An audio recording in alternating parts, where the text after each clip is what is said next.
Weary from the long day, Danielle snuggled under a pile of blankets and closed her eyes.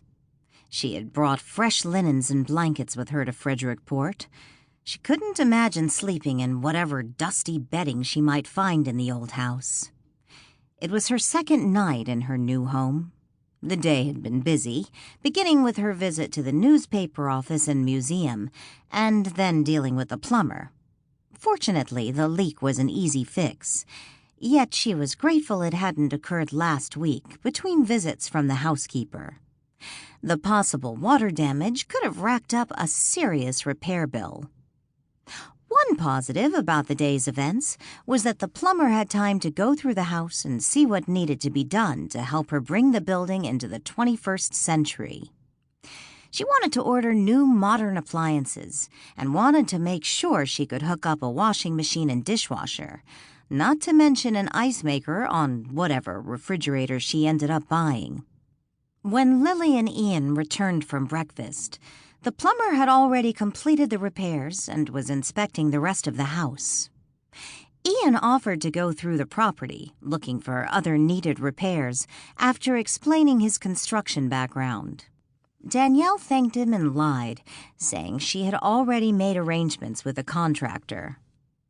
While Ian seemed like a nice enough guy, she didn't feel comfortable knowing he was not being truthful regarding his state of employment. This was, of course, she reminded herself, if she could believe a golden retriever. Daniel assumed Ian was interested in Lily, considering the way he hung around for a good hour after returning from breakfast. It wasn't until Lily gently nudged him out the door, saying she needed to get some work done, that he finally took the hint and left. Danielle could tell Lily was a little sad to see him go.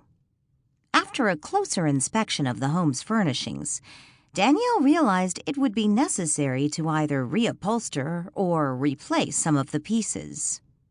In the room Lily was using, the fabric covering the small sofa crumbled when Lily set her suitcase on its cushion. While that was the only piece of upholstered furniture she found where the fabric had totally deteriorated, she noticed thinning and tearing upholstery on other chairs and sofas throughout the house. Danielle hadn't seen Walt since that morning. He had vanished moments after announcing she had to prove he hadn't committed suicide. She had been so busy dealing with the plumber that she hadn't had time to consider his request, or, more accurately, his demand. Yawning, Danielle rolled over on her left side and then smelled something. Cigar smoke. Opening her eyes, she was startled to find Walt Marlow lounging casually next to her on the bed, leisurely smoking a cigar as he leaned against the headboard. Still wearing the same vintage suit and polished leather dress shoes, he looked as if he was ready to go out on the town.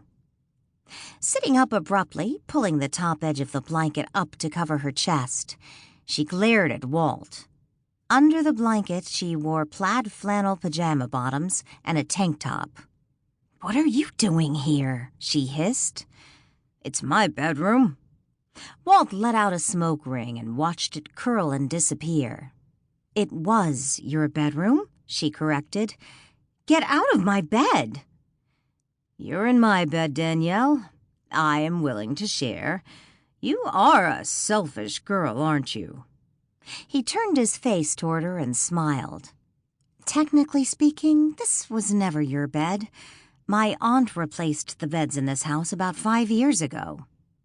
Danielle scooted up a little straighter and then leaned back on the headboard, her hands still clutching the top of her blanket as she watched Walt. "She did."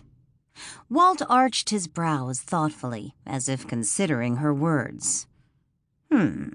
That explains things." "Explains what?" "I thought Angela had ordered new beds. I wondered why at the time.